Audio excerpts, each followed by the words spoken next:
When people outside of this industry talk about retirement, they picture a golden watch, a nice pension, and sunny afternoons in the garden. But in the haulage game, retirement is not a reward. For a lot of blokes, it is a cliff edge. You step off it and you just disappear. If you spend 40 years living in a metal box, the road becomes your entire personality. It becomes your family. And when you hand those keys in for the last time, the silence that follows can absolutely destroy you. I want to tell you about a bloke we all called Big Frank. Frank was a legend in our yard. Absolute royalty. He had been driving Arctics since the 1970s, back when lorries had no power steering and you froze to death in the cab every winter. If you were a new lad struggling to reverse a trailer, Frank was the bloke who would jump out into the pouring rain to guide you in. If you had a nightmare shift and your tachograph was out of hours, Frank was the one who would sit with you in the greasy spoon and buy your breakfast. He was the grandfather of the depot. When Frank turned 68, his eyesight started to go, and his knees finally gave out from climbing in and out of cabs. He had to call it a day. We had a little send-off for him in the transport office on a Friday afternoon. The boss bought a cheap supermarket cake. We all stood around in our high-vis jackets, drinking bad tea out of plastic cups. Everyone shook his hand. Everyone patted him on the back. "We will ring you, Frank," we all said. "We will pop around for a pint. You won't be able to get rid of us." Frank smiled, put his belongings in a carrier bag, and walked out of the yard. And that was it. Here's the brutal truth about being a lorry driver. You genuinely mean to keep your promises. You really do. But the job swallows you whole. You wake up at 3 in the morning. You fight traffic on the M6 all day. You eat a cold sandwich on the steering wheel, and you fall asleep in a dark lay-by. By the time the weekend comes, you are so utterly knackered that you cannot even string a sentence together. The weeks turned into months. A new young lad took over Frank's old lorry. The boss wiped Frank's name off the whiteboard in the office. The wheels just kept turning. The haulage industry does not stop for grief, and it certainly does not stop for retirement. About 8 months after Frank left, I was doing a horrific night run up the A9 in Scotland. It was November, pitch black, freezing cold, and the sleet was hammering against the windscreen. I was feeling completely isolated. Just me, the headlights, and the white lines. I pulled into a dark truck stop near Aviemore to take my legal 45-minute rest break. I poured a coffee from my thermos, and for some reason, Big Frank popped into my head.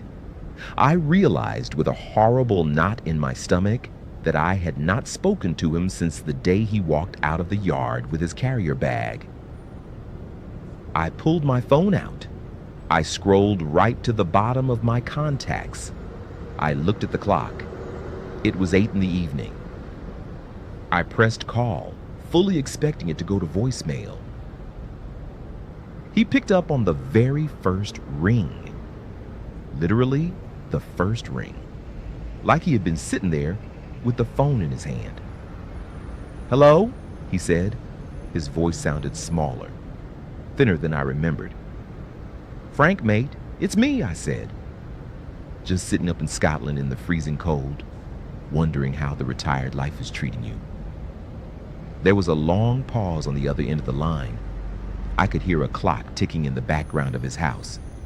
Just a slow, heavy tick. "It's good to hear your voice, son," he said quietly. We got to talking. I told him about the new lads in the yard, how the transport manager was still an idiot, and how the M1 was still a car park. He drank in every single word. He kept asking me for more details, completely desperate for the gossip of the yard. Then I asked him how his days were going. "Well," he said, and I heard his voice crack. "I get up, I make a pot of tea, I sit in the armchair and watch the cars go past the front window. And then it gets dark." My chest went incredibly tight. I asked him if any of the other blokes from the depot had been round for that pint we promised him. "No," Frank said softly. "You are the first person from the yard to ring me in 8 months." 8 months? This man had given 40 years of his life to the road. He had helped every single one of us. His wife had passed away 5 years ago. He had no kids. The drivers at the depot were the only family he had left, and we had completely abandoned him. I sat in my cold cab up in Scotland, absolutely disgusted with myself. I told Frank I was coming down his way on my return load on Friday, and I was bringing fish and chips. He sounded like a kid at Christmas when we hung up. I did go round on Friday. His house was spotless, but it was so painfully quiet. There was no noise, no engine rumble, just that ticking clock. We ate our chips, drank a proper brew, and talked for 3 hours. When I left, he hugged me at the front door, a proper tight grip. He didn't want me to leave. I went into the yard the next Monday morning and gave the lads absolute hell. I stood in the transport office and told every single driver exactly how lonely Frank was. To their credit, they looked properly ashamed. By the end of that week, 3 different drivers had gone round to see him. We put him on a weekly rota. Here's the lesson I want every single person watching this to hear. This industry will chew you up and spit you out. The company will replace you the day after you leave. The only thing that actually matters in this job is the respect we have for each other. If you know an older bloke who has retired, whether he was a lorry driver, a builder, or an office worker, pick up the phone. Do not send a text. Call them. Hear their voice. Because the silence of an empty house is deafening when you are used to the noise of the world. And 5 minutes of your time could be the only conversation they have all week. If this story hit home for you, drop a like on the video, mate.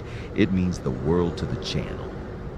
Subscribe for more honest stories from the UK tarmac. And let me know in the comments, who is the older mentor that took you under their wing when you first started working? Look out for each other, mates. Keep the shiny side up